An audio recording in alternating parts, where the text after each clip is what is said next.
Hi there, I'm Coach Kenneth. And I'm Coach Victoria. And today we're going to be talking about, does age really matter in a relationship? There's a lot of different information out there and people have a lot of different opinions about it. And we're going to go into some of those nuances today because there's a lot of stuff to consider. Obviously, when we're doing this channel, we like to cover a lot of different relationship dynamics and explore a lot of different avenues that you might not see. But age does come up pretty often, right? And, you know, it's a big question to consider. How much does age come into play? Because it could come into play somewhat. It could come into play a lot in some situations. There can be external factors and such that other people, socially, you might be Leonardo DiCaprio. Right now, he's been getting a lot of heat for, what is he, 49 or 48? And I think he's 48.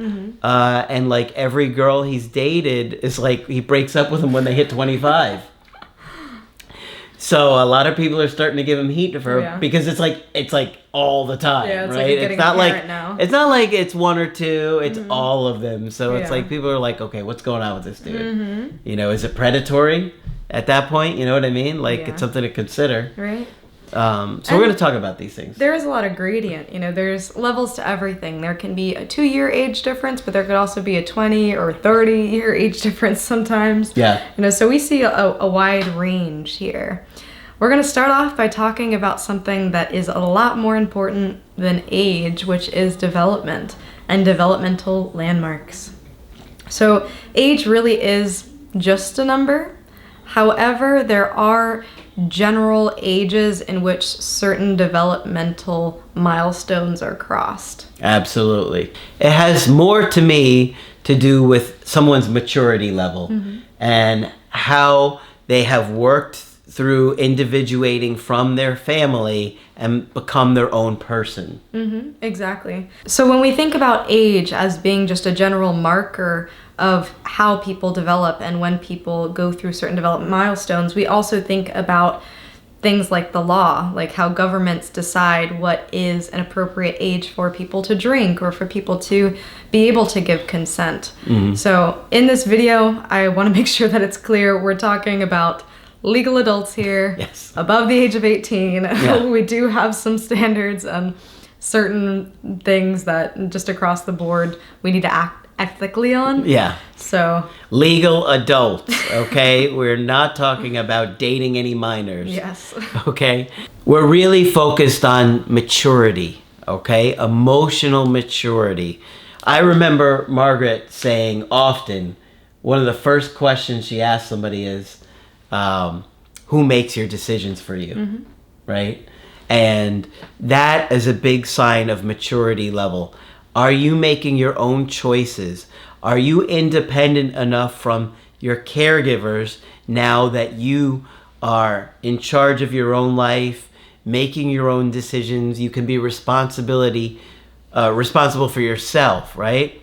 Because when you're often in those early 20s, you're still living at home, maybe just barely graduating high school or early on in college, and you've had very little independence to live your own life or figure out who you are. And, you know, even at that point, your brain is not fully developed. The prefrontal cortex doesn't develop until around 25 or so. And so people are still very immature at that place.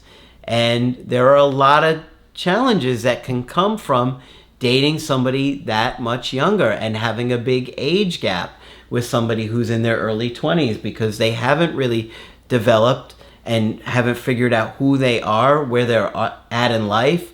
And, you know, if you're much older, you know, it's like, how are you going to be able to relate with that person in a way that you guys are equals and not somebody's taking advantage of somebody or something like that?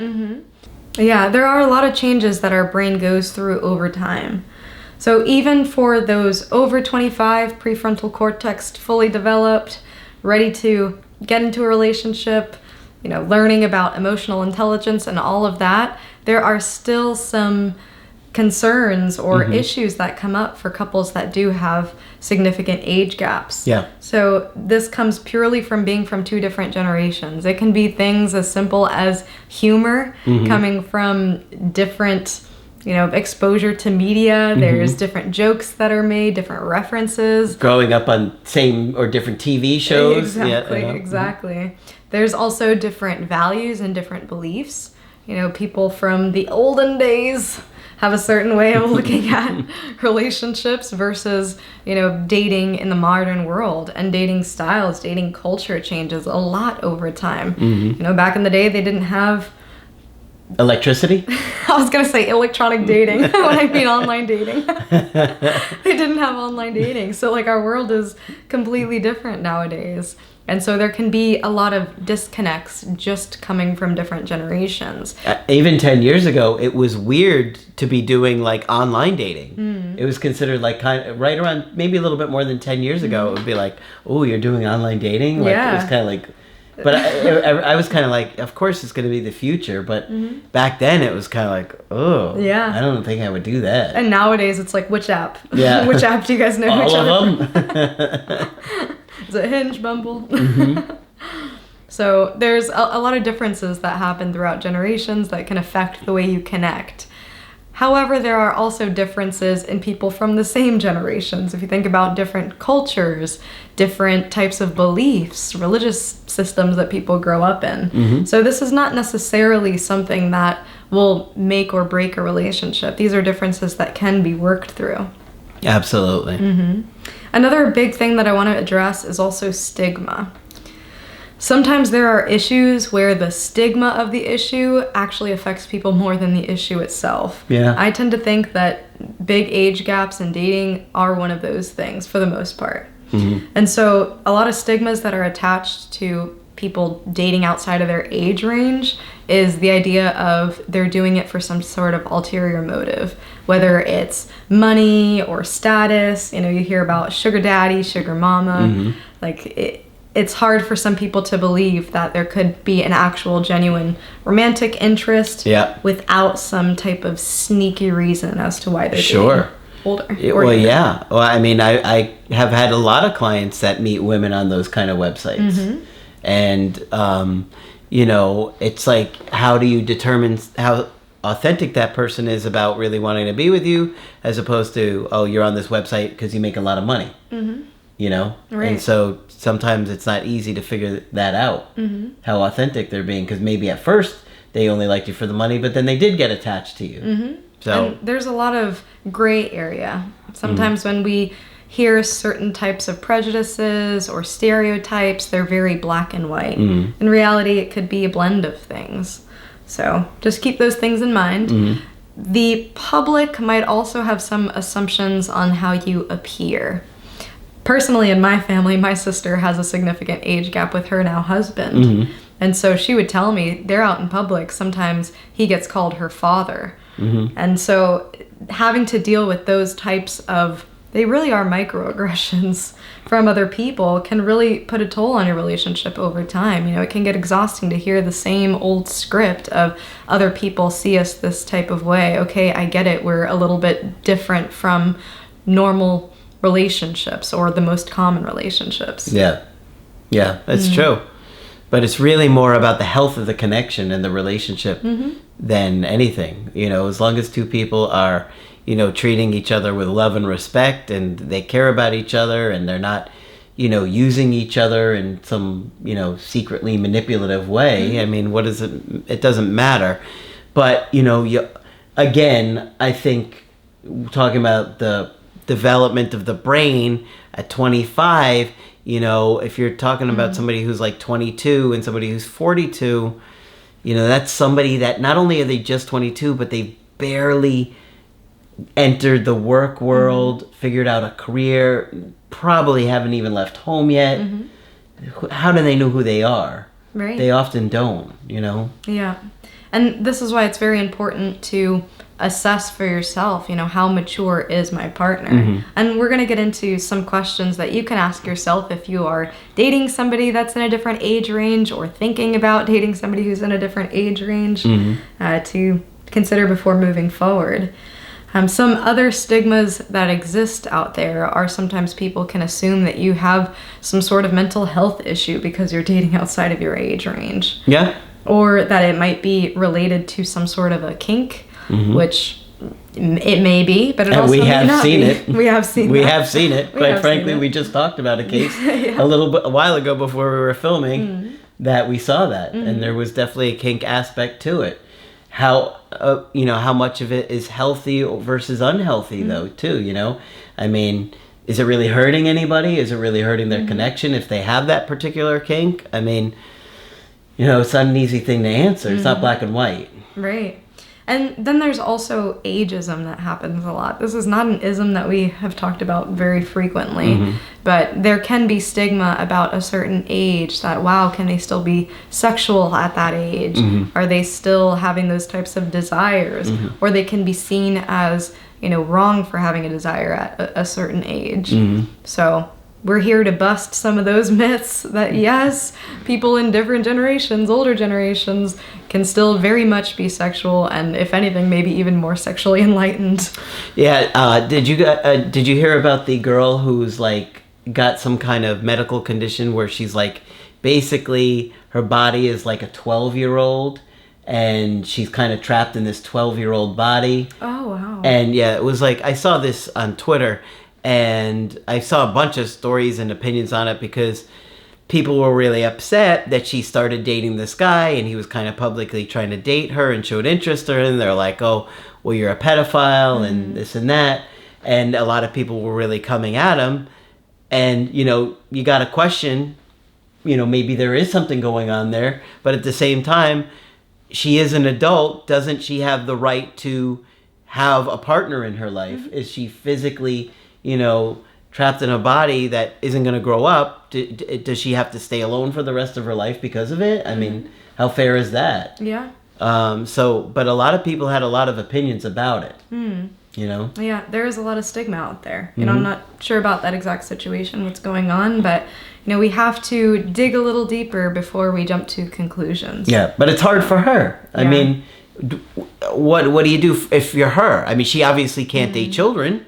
So who's she gonna date? Yeah. Is she limited to finding the one other person with that condition, right? Like, how fair is that? So I mean, it's just a tough situation. I remember that was all over the news just a couple of weeks ago. Wow, yeah, that is an interesting case, and I think that's another support as to why the developmental piece is so important. Her brain is at a point where it is emotionally mature enough in general to be able to make decisions, to understand concepts like consent, to understand consequences for actions, things like this. So that really makes the difference. Yeah, I'll have to look more into the whole situation, what exactly it entailed, because I don't remember how much it affected her mentally. I think there may have been some component to it, but at the same point, I think she was mature enough to decide that she wanted to be dating and have relationships. So what does she do?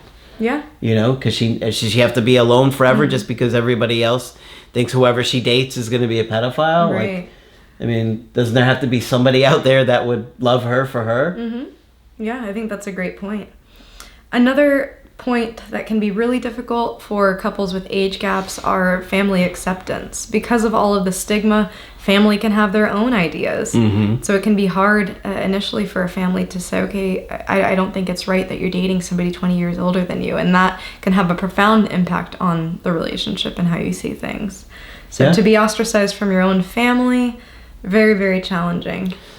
Well, I mean, if you're dating maybe somebody who's 25 and you're, 45 or something like that, you're probably a lot closer to their parents' age, right? Yeah. So, a lot of things like that are going to come up, and then that can cause some issues, sure. Yeah. But again, I think we're really trying to consider, is this like a partnership as opposed to a dynamic where it's more about one person is the parent and one person is the child. And even just because there's an age gap doesn't mean that is necessarily happening. There could be a very genuine, sincere connection with another person that may you feel like, oh, I wish this person was older, but I still care about them so much, and I feel like such a strong connection with that person that I really want to give it an opportunity to work. Because you may even say, I do wish this person was a bit closer to my age, but we can't help that, and we still just have this genuine, sincere connection where we really understand each other, and so we're going to try and make it work despite all the difficulties we're going to face from other people. Right, and our mind is going to project in any relationship. So a lot of people might see a large age gap and think, okay, that person has mommy issues or daddy issues because they're dating somebody much older. But in reality, even if your partner was your same age, you are going to project a lot of those childhood experiences that you haven't worked through to your partner regardless.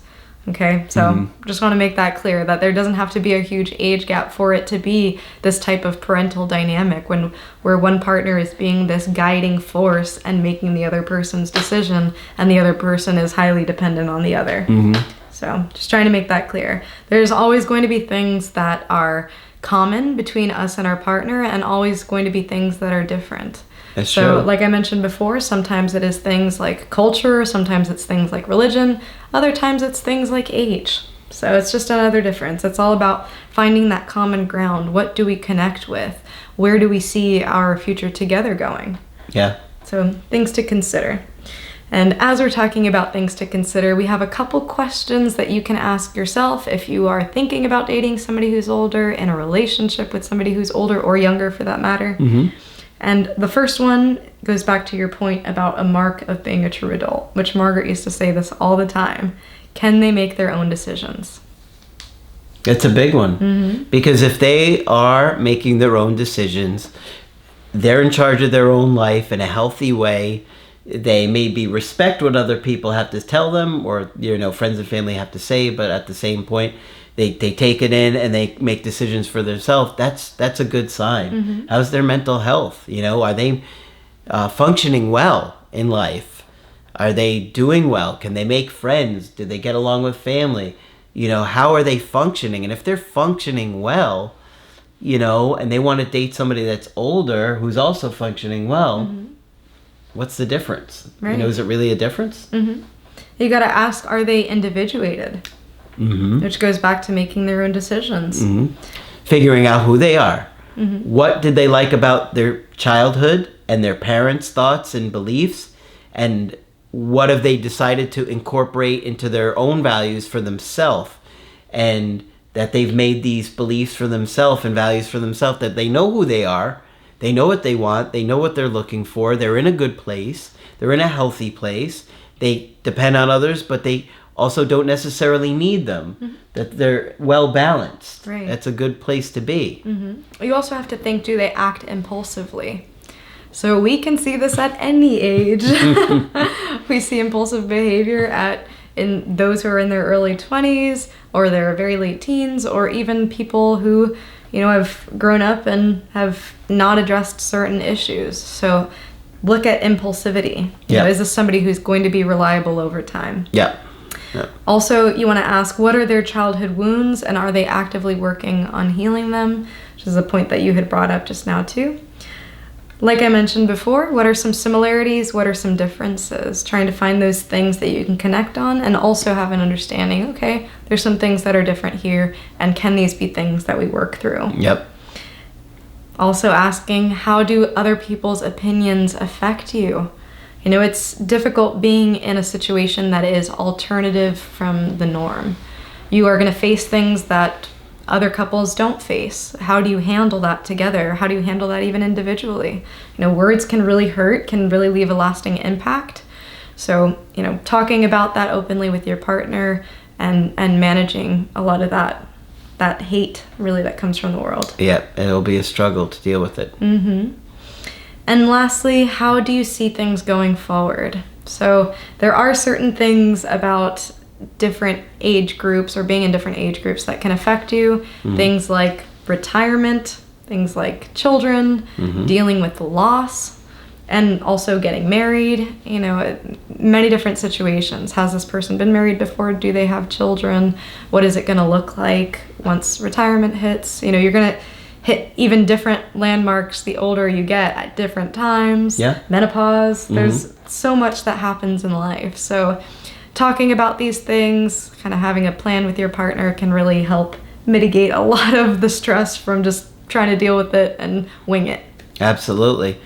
And so, you know, we're trying to get you to consider a lot of the different points that would come with dating somebody at a different age. And ultimately, the healthier that both people are as individuals, the more likely it's going to work, and the less likely it's about some maybe dysfunctional aspect or component to the person, that it's an unhealthy dynamic. So ultimately, we're trying to promote healthy relationships. And if there is an age gap with a healthy relationship, then there's no reason that it couldn't work. But I think a lot of people worry about people being taken advantage of, maybe manipulated, used, you know, things like that nature. And so they're trying to, in many cases, make sure that typically the older person isn't like some kind of predator for the younger person. And so I think that's probably the biggest stigma that comes from it in a lot of cases, right? Yeah. That somebody really young is being taken advantage of by somebody that's got a lot more life experience, right? Yeah. Yeah, that is the fear, you know. So I'm hoping that through this video, you have a lot more things to think about, to talk through and consider. You know, all of these things are also realities. Of course, there are people who do take advantage of others. Of course, there are people who are solely interested in money and status. That just is the world. People are out there like that. But hopefully, you know, with some wisdom and with working through your own issues, you'll be able to weed those people out and find those genuine connections regardless of certain differences. Absolutely. All right, so we covered a lot in this one. Hopefully it was helpful to you guys. Of course, if you want to get our help personally, you can get that on my website, askcraig.net. I do email coaching and I do Skype. Coach Victoria is also available for Skype coaching. I'm here if you'd like to chat. Just click on her name on the top of the website to schedule with her. But that's it for this video. I'm Coach Craig Kenneth. And I'm Coach Victoria. And we will talk with you soon.